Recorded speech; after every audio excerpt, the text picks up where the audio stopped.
warahmatullahi wabarakatuh. Gimana kabarnya anak-anak? Semoga kalian tetap sehat sampai hari ini. Dan kita semua berdoa supaya virus COVID-19 ini bisa segera berakhir, sehingga kita bisa melakukan pembelajaran seperti biasanya di dalam kelas.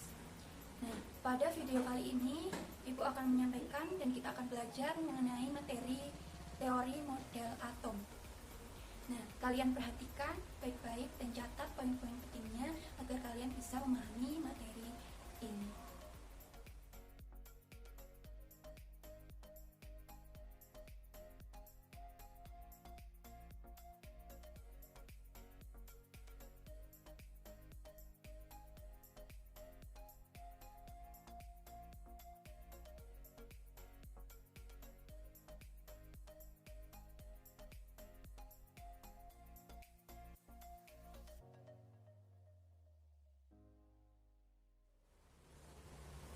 Nah, pada kesempatan ini kita akan belajar mengenai teori model atom. Nah, yang kita tahu bahwa ilmu pengetahuan itu selalu mengalami perkembangan dari zaman dahulu kala hingga sampai saat ini. Ilmu itu terus mengalami perubahan dan disempurnakan dari ilmu-ilmu sebelumnya. Nah, maka dari itu, apabila kita mempelajari tentang atom, maka teori yang ada itu bukan hanya satu, melainkan ada beberapa teori yang harus kita pelajari, di mana teori-teori yang ada itu merupakan teori penyempurna dari ilmu atau teori sebelumnya.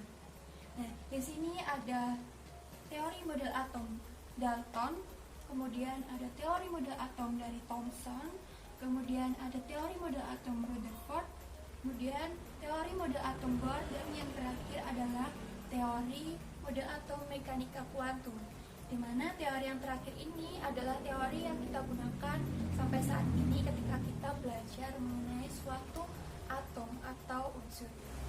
Nah, teori pertama yang akan kita pelajari adalah teori model atom dari Dalton.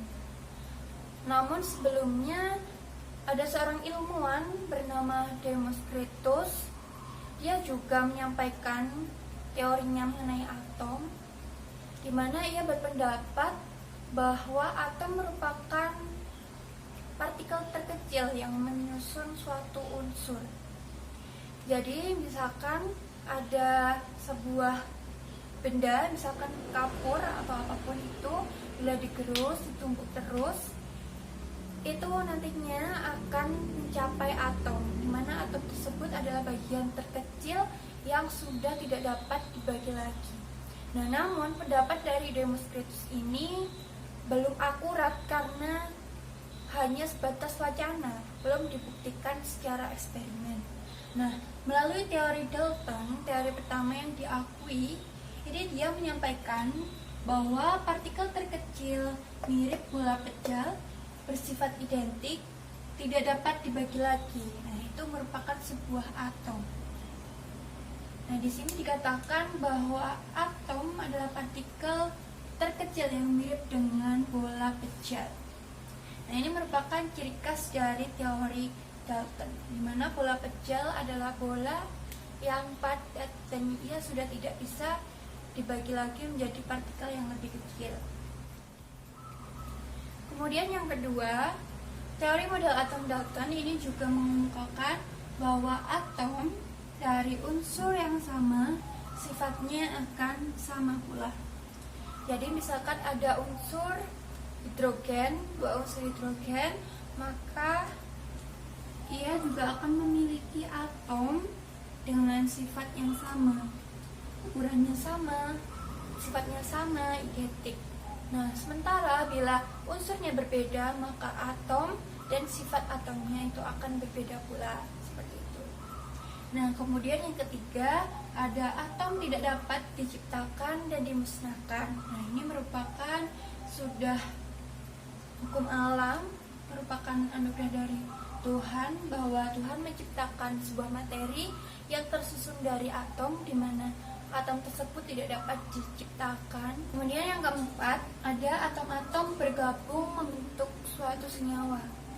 Jadi atom-atom dari unsur yang berbeda itu bisa berikatan membentuk suatu senyawa. Misalnya unsur hidrogen itu atomnya dapat membentuk senyawa dengan atom dari unsur oksigen ataupun dari unsur karbon. Misalnya ada senyawa yang terbentuk itu H2O misalnya,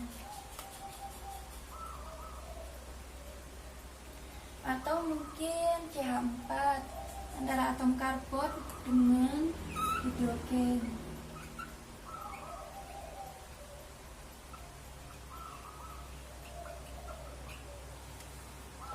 Nah, seperti itu.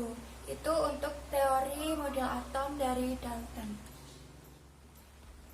Nah, pada teori model atom dari Dalton ini memiliki kelebihan dari pendapat-pendapat yang dikemukakan oleh Dalton itu sendiri, yaitu bahwa teori Dalton ini dia bisa menjelaskan adanya hukum kekekalan massa, membuktikan hukum kekekalan massa, di mana massa unsur sebelum dan sesudah reaksi itu sama.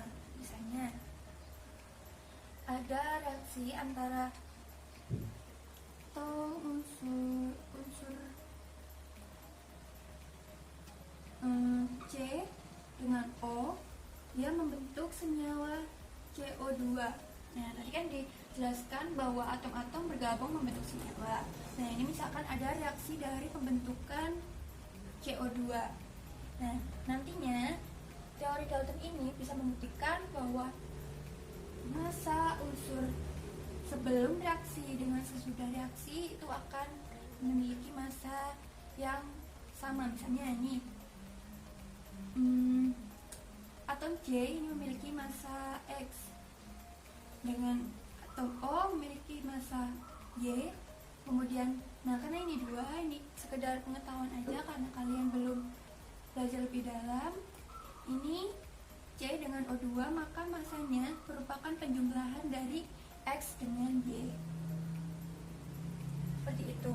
Nah, itu merupakan kelebihan dari teori atom Dalton. Nah, kemudian kekurangannya, teori model atom Dalton ini ternyata pendapatnya bahwa partikel terkecil yang tidak dapat dibagi lagi itu merupakan sebuah atom, itu merupakan pendapat yang tidak sepenuhnya benar. Mengapa? Karena di kemudian hari ternyata ditemukan fakta bahwa atom itu memiliki partikel terkecil lagi, yaitu merupakan subatomik. Jadi atom yang awalnya dianggap sebagai partikel yang paling kecil itu salah, karena masih terdapat subpartikel atomik lain di dalam atom tersebut. Nah, kemudian kekurangan dari teori atom Dalton yang kedua itu adalah bahwa atom itu ternyata dapat berubah dari atom satu ke bentuk atom yang lain. Jadi misalnya pertama itu adalah atom thorium. Nah, setelah bertahun-tahun dia mengalami yang namanya reaksi inti atau reaksi nuklir, sehingga setelah bertahun-tahun lamanya dia berubah menjadi atom lain, misalnya plutonium, seperti itu. Nah, kemudian kekurangan yang ketiga, tadi dikatakan bahwa atom dari unsur yang sama akan memiliki massa dan sifat yang sama.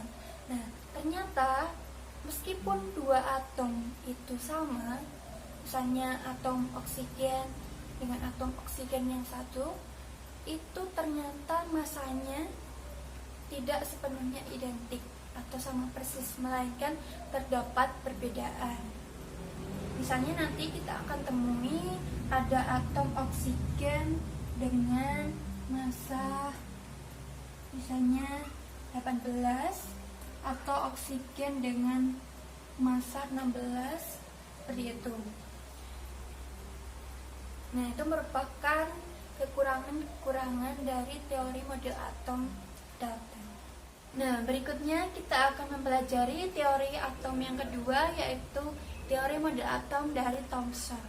Nah, pada teori model atom Thomson itu dikatakan bahwa atom itu merupakan partikel terkecil yang di dalamnya tersebar elektron. Jadi seperti ini bentuknya.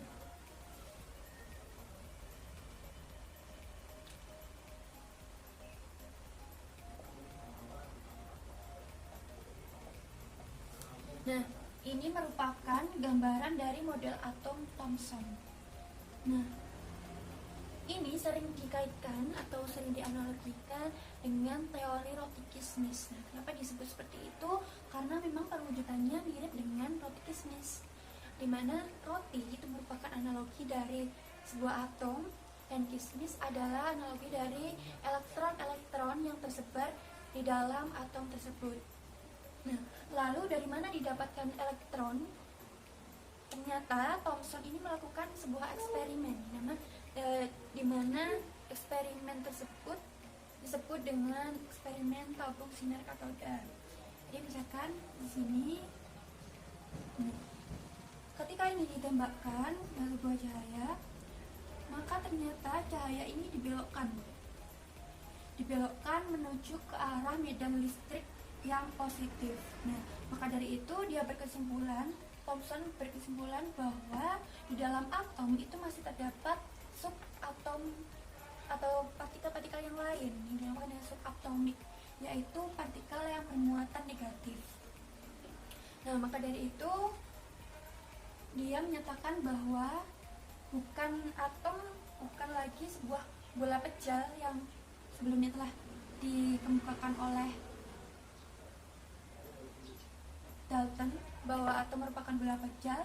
Ternyata pada eksperimen Thomson, pada atom yang sudah tidak dapat dibagi lagi tersebut masih ada subatomik lain, yaitu yang merupakan elektron. Nah, elektron ini tersebar merata di seluruh atom.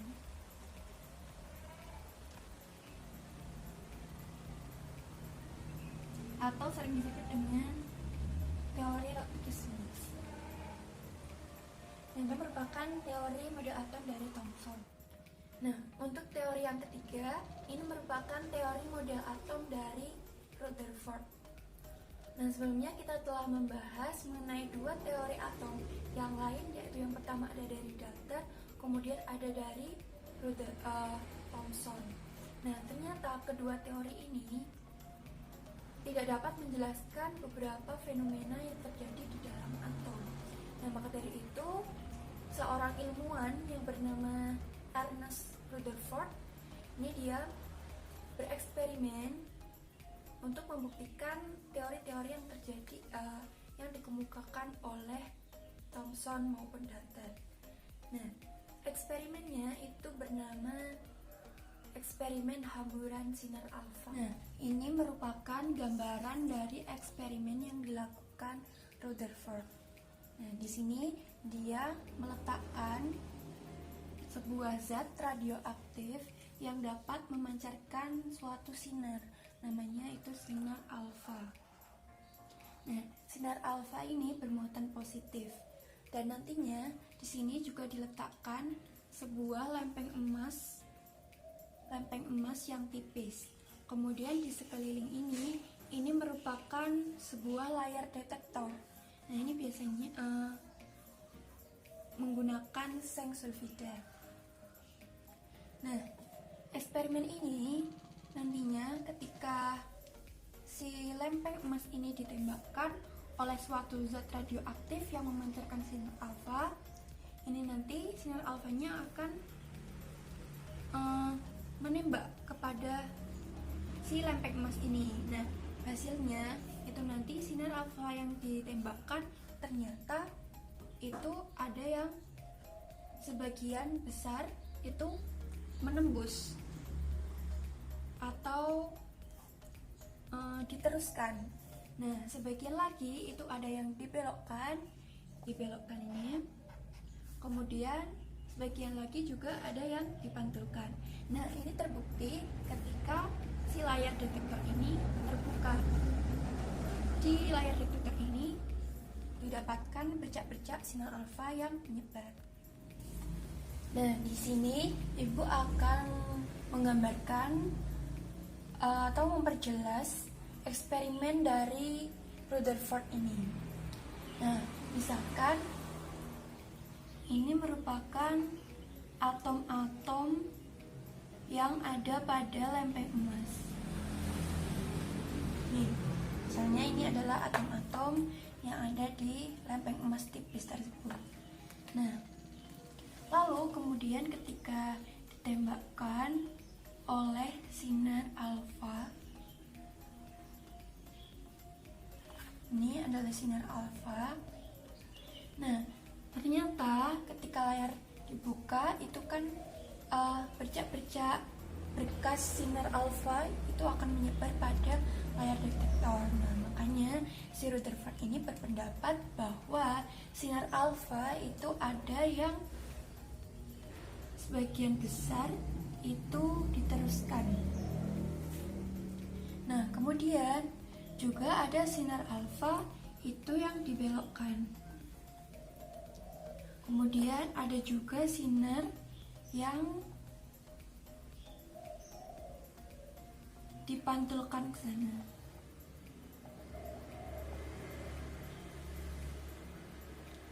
Nah, ini merupakan pendapat dari Rutherford. Nah, kemudian karena hasil yang didapat pada eksperimennya seperti ini, maka dia berpendapat bahwa kenapa sinar alfa itu bisa diteruskan, itu karena pada sebuah atom itu memiliki ruang kosong, sebagian besar terdiri dari ruang kosong. Nah, kemudian mengapa ada yang dibelokkan? Itu karena di dalam sebuah atom itu terdapat sesuatu yang kemudian dikenal dengan inti atom. Nah, inti atom ini kan sinar alfa ini bermuatan positif. Nah, inti atom ini juga bermuatan positif karena hasil sinarnya itu ada yang dipantulkan dan juga ada yang dibelokkan. Nah, dari penjelasan ini maka dapat disimpulkan bahwa eksperimen Rutherford ini menghasilkan suatu teori bahwa sebuah atom itu sebagian besar terdiri atas ruang kosong. Kemudian di dalam suatu atom itu juga terdapat sebuah inti atom bermuatan positif. Itu tadi merupakan eksperimen yang dilakukan oleh Rutherford mengenai teorinya tentang model atom.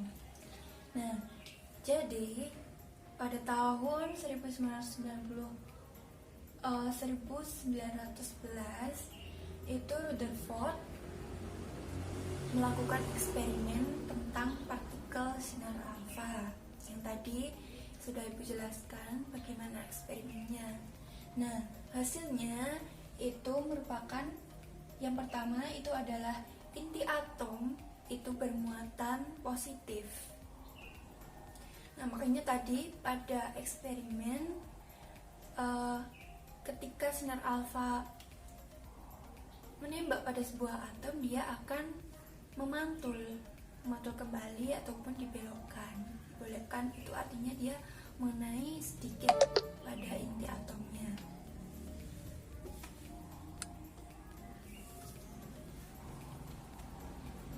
Nah, kemudian yang kedua itu hampir seluruh massa atom berpusat pada inti.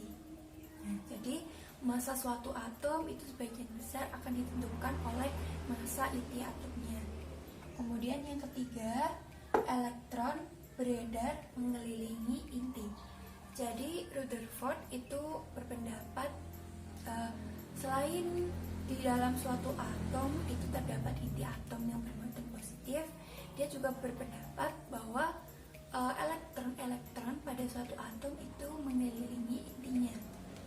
Kemudian yang keempat, jumlah muatan pada inti itu akan sama dengan jumlah muatan elektronnya. Nah, ketika jumlah elektron itu sama dengan jumlah muatan pada inti, artinya muatan positif dengan muatan negatif itu sama, maka sebuah atom itu akan bersifat netral. Nah, kemudian kelebihannya itu yang pertama, tentu saja dia mengembangkan teori dari Thomson, yaitu ia dapat menjelaskan penghamburan partikel sinar alfa pada suatu lempeng emas tipis. Kemudian yang kedua, teori ini dapat mengemukakan keberadaan inti atom. Kemudian kelemahannya itu yang pertama, teori ini bertentangan dengan teori termodinamika klasik. Karena pada teori termodinamika klasik itu apabila suatu partikel yang bermuatan, artinya elektron, itu yang mengelilingi inti atom. Nah, itu nanti ketika dia bergerak mengelilingi inti, itu kan dia akan mengeluarkan energi. Nah, ketika ia mengeluarkan energi terus-menerus bergerak, energi tersebut lama-kelamaan akan berkurang atau bisa jadi hilang.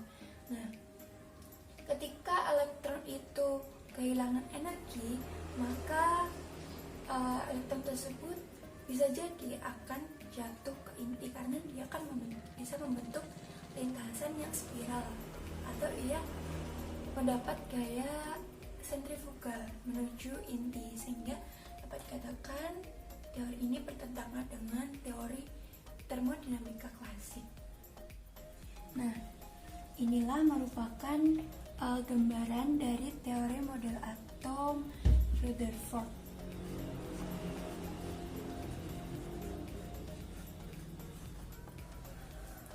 Nah, tadi Ibu sudah menjelaskan bahwa teori model atom Rutherford itu di dalam sebuah atom, misalkan ini atom, itu terdapat sebuah inti atom yang muatannya positif. Muatannya positif.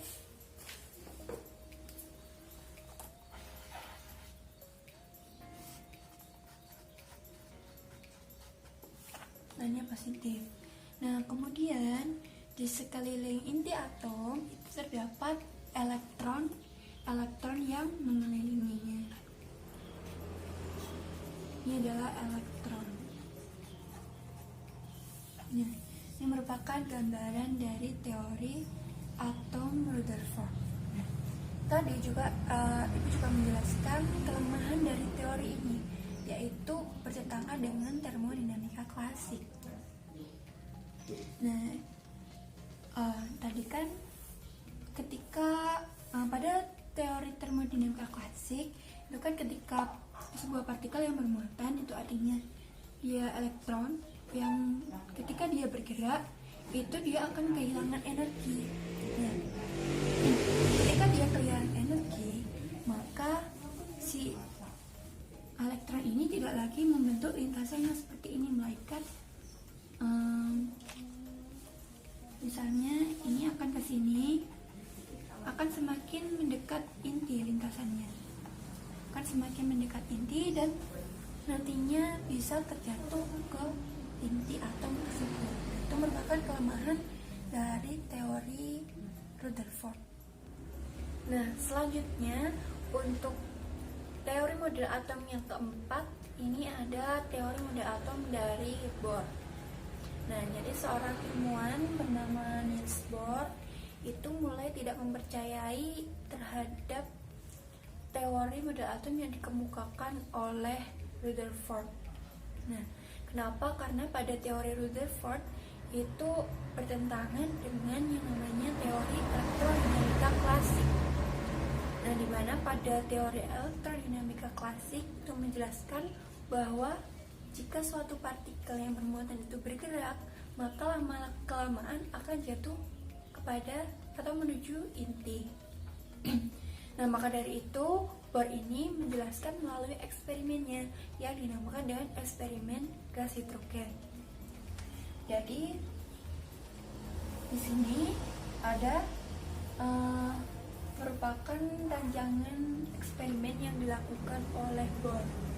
Di sini ada sebuah tabung. Nah, tabung ini berisi gas hidrogen, di mana gas hidrogen ini dialiri oleh arus listrik. Nah, ketika gas hidrogen ini dialiri arus listrik, ternyata dia berpendar atau memancarkan cahaya. Nah, ini merupakan cahaya-cahaya yang dipancarkan oleh tabung hidrogen ini. Nah, kemudian di sini Bohr meletakkan sebuah celah. Kemudian ada yang namanya prisma. Prisma ini untuk menghamburkan gelombang atau cahaya yang dihasilkan dari tabung hidrogen ini. Nah, ketika cahaya ini dihamburkan oleh prisma, sinar ini menuju prisma, nah ternyata didapatkan beberapa gelombang cahaya yang ditangkap oleh sebuah layar detektor. Di sini terdapat beberapa spektrum warna, karena di sini kan cahaya apabila ditembakkan kepada sebuah prisma, cahaya tersebut akan terhambur menjadi beberapa spektrum warna, karena pada dasarnya cahaya ini merupakan sebuah gelombang. Nah, sini ada warna violet, ada warna biru, ada warna merah juga. Nah, ini membuktikan bahwa pada sebuah atom itu memiliki beberapa tingkatan energi, di mana tingkatan energi tersebut tidak memiliki energi yang berbeda. Makanya di sini ada beberapa spektrum warna seperti itu. Nah, melalui eksperimen yang dilakukan oleh Bohr, itu ternyata dia menyetujui pendapat dari Rutherford bahwa di dalam sebuah atom itu memiliki sebuah inti yang bermuatan positif. Namun ada beberapa hal yang dia tidak setuju mengenai keberadaan elektron yang mengelilingi inti atom tersebut. Nah, jadi apabila digambarkan pada teori model atom dari Bohr itu akan seperti ini.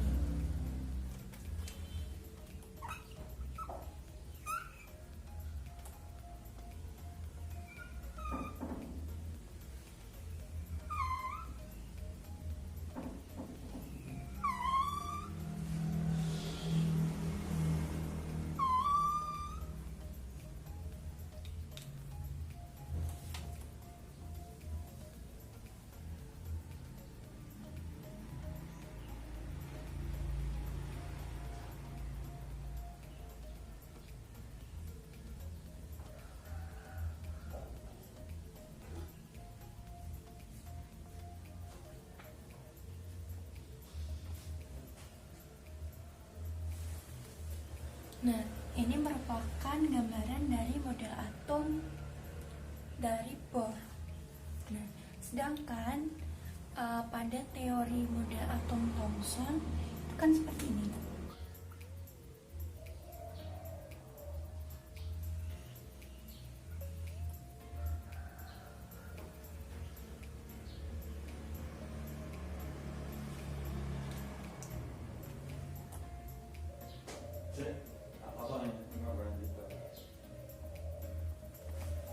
Nah, ini merupakan perbedaan dari teori Rutherford dan Bohr. Pada teori Bohr itu elektron itu menempati tingkat energi yang berbeda-beda. Ada elektronnya yang dekat dengan inti, ada elektron yang jauh dari inti.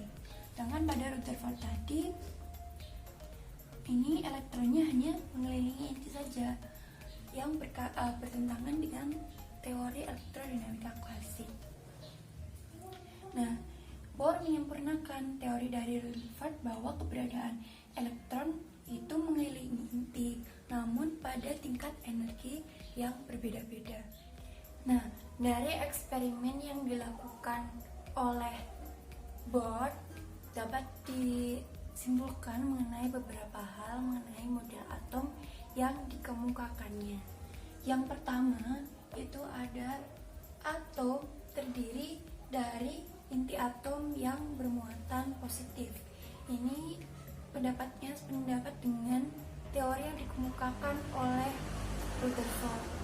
Kemudian yang kedua, elektron bergerak mengelilingi inti pada lintasan tertentu. elektron-elektron ini mengelilingi inti pada lintasan tertentu. Itu. Kemudian yang ketiga, elektron yang beredar pada lintasannya itu tidak memancarkan energi. Jadi elektron ini yang bergerak mengelilingi inti itu tidak memancarkan energi sehingga dia tidak kehilangan energi nantinya. Kemudian yang keempat, energi yang dipancarkan atau yang diserap ketika terjadi transisi elektron, maksudnya di sini transisi itu berpindah dari satu tingkat energi ke tingkat yang lainnya. Ketika terjadi transisi elektron itu terekam sebagai spektrum atom, sehingga ketika eksperimennya itu dihasilkan itu terdapat spektrum gelombang yang menghasilkan warna-warna tertentu. Nah, itu merupakan teori model atom dari Bohr. Nah, setelah kita mempelajari mengenai teori model atom dari Bohr, sekarang kita akan melanjutkan pembahasan kita mengenai teori model atom mekanika kuantum. Nah, perlu kalian ketahui bahwa teori model atom mekanika kuantum itu merupakan teori yang sampai saat ini kita gunakan. Jadi beberapa teori sebelumnya, yaitu ada Dalton, kemudian Thomson, Rutherford, dan Niels Bohr, itu sudah tidak kita gunakan lagi karena seiring berkembangnya ilmu pengetahuan itu kita dapatkan teori yang paling saat ini kita gunakan, yaitu teori mekanika kuantum, dan belum ada yang membatalkan teori ini. Pada teori mekanika kuantum itu melengkapi perkembangan teori atom yang sebelumnya, karena ditemukan beberapa kelemahan pada teori yang paling akhir, yaitu teori model atom dari Niels Bohr. Karena pada model atom Niels Bohr itu tidak bisa menjelaskan mengapa atom-atom yang lain itu memiliki karakteristik atau sifat atau perilaku yang serupa dengan atom-atom yang lain, terutama dengan hidrogen. Nah, pada teori model atom Niels Bohr tersebut ternyata hanya berlaku pada unsur hidrogen saja, sedangkan di alam semesta ini kan banyak sekali ditemukan atom dari unsur yang berbeda-beda. Nah, itulah mengapa beberapa ilmuwan itu secara serempak saling bekerja sama meneliti kembali mengenai atom-atom. Nah, terutama ada 3 seorang ahli fisika yang mengemukakan beberapa pendapatnya mengenai teori model atom mekanika kuantum ini. Yang pertama, ini ada Louis de Broglie, kemudian ada Werner Heisenberg, kemudian ada Schrödinger. Nah, masing-masing ilmuwan ini memiliki bidang ilmunya masing-masing. Nah, saling terintegrasi, bekerja sama untuk menciptakan teori tentang mekanika kuantum. Nah, dimulai pada tahun 1920 itu Louis de Broglie itu menyatakan teorinya yang mengenai sifat gelombang modern.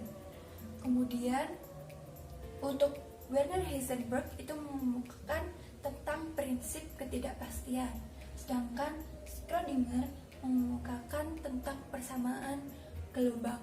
Ketiga ilmuwan fisika tadi, masing-masing pendapatnya itu saling melengkapi. Masing-masing berpendapat dan berasumsi sebagai berikut. Yang pertama, pada teori atom mekanika kuantum ini, elektron dalam mengelilingi inti itu bergerak seperti gelombang. Nah, ini merupakan teori yang dikemukakan oleh Louis de Broglie tentang sifat gelombang materi.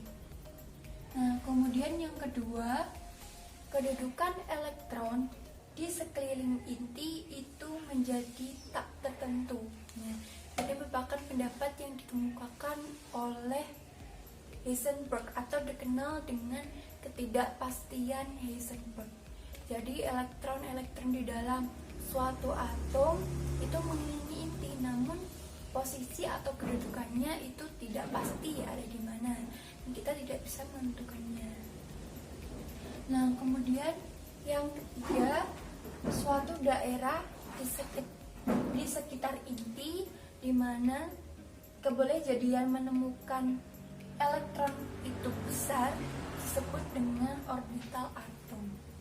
Jadi intinya kita tidak dapat menentukan kedudukan atau posisi suatu elektron, melainkan kita hanya tahu di mana daerah yang terdapat elektron, yaitu dinamakan dengan orbital atom. Nah, pada orbital atom ini terdapat kebolehjadian yang besar terhadap adanya elektron. Nah, nantinya orbital atom ini dipelajari kembali oleh persamaan Schrödinger menggunakan persamaan-persamaan yang diturunkan yang nantinya akan menghasilkan bilangan kuantum. Kita mengenalnya bilangan kuantum itu nanti ada bilangan azimuth, spin, dan sebagainya. Nah, ini nanti akan kita pelajari lebih lanjut pada materi berikutnya. Nah, jadi intinya pada teori yang terakhir ini mengenai teori mekanika kuantum itu memang benar pada atom itu terdapat yang namanya inti atom, dan kemudian di sekeliling inti itu juga ada yang namanya elektron yang mengelilingi inti pada tingkatan energi tertentu yang berbeda-beda seperti halnya yang dikemukakan oleh Bohr. Nah, namun pada teori mekanika kuantum ini menjelaskan bahwa kita tidak dapat menentukan posisi yang tepat di mana elektron itu berada. Melainkan kita bisa tahu di mana daerah yang kemungkinan besar terdapat elektronnya itu melalui orbital atom. Seperti itu. Nah, itulah tadi beberapa teori mengenai model atom. Ada 5 teori yang telah kita pelajari, yaitu yang pertama ada model atom Dalton, di mana Dalton mengemukakan bahwa atom itu merupakan partikel terkecil yang sudah tidak dapat dibagi lagi, yang bermuatan netral.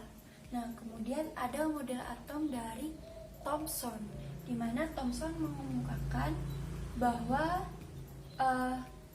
masih terdapat partikel-partikel subatomik lain di dalam sebuah atom. Jadi atom bukan lagi partikel yang paling kecil. Partikel subatomik itu adalah elektron yang tersebar merata pada suatu atom atau biasa kita sebut dengan teori roti bisnis. Kemudian yang ketiga ada model atom dari Rutherford, di mana Rutherford ini mengemukakan bahwa di dalam suatu atom itu terdapat inti atom yang bermuatan positif dan elektron yang mengelilingi inti tersebut. Kemudian ada model atom Bohr, di mana dia mengemukakan bahwa pada suatu atom itu elektronnya tidak hanya mengelilingi intinya saja, melainkan dia juga berada pada tingkat energi yang berbeda-beda. Nah, kemudian pada akhir teori model atom yang kita pelajari itu ada teori mekanika kuantum, di mana elektron itu tidak dapat ditentukan keberadaannya secara pasti, melainkan melalui suatu daerah yang kebolehjadiannya ditemukan elektron itu besar atau biasa kita sebut dengan orbital atom. Nah, kelima teori ini merupakan teori-teori tentang model atom, namun yang saat ini kita pergunakan itu merupakan model atom mekanika kuantum, yang nantinya akan kalian pergunakan hingga kalian menyelesaikan pembelajaran kimia. Meskipun kalian sudah lanjut di perguruan tinggi nanti, juga kalian akan menerapkan model atom selama belum ada yang membantahkan teori tersebut. Nah, itulah yang dinamakan ilmu pengetahuan terus berkembang. Makanya ada beberapa teori-teori atom, bukan hanya satu saja. Nah, itulah yang bisa Ibu sampaikan pada video pembelajaran kali ini mengenai teori model atom. Semoga kalian bisa memahaminya dengan baik, dan Ibu harap kalian bisa menambah pengetahuan kalian dengan membaca materi di buku atau referensi lain, atau bisa mengerjakan soal-soal yang ada di buku. Nah, Ibu harap seperti itu. Dan kalian semoga tetap terlindungi. Tolong dijaga kesehatannya, jangan sampai sakit. Dan sampai jumpa, bertemu di video selanjutnya dan pembelajaran di kelas nanti. Semoga bisa cepat usai virus corona ini. Nah, sekian dari saya. Wassalamualaikum warahmatullahi wabarakatuh.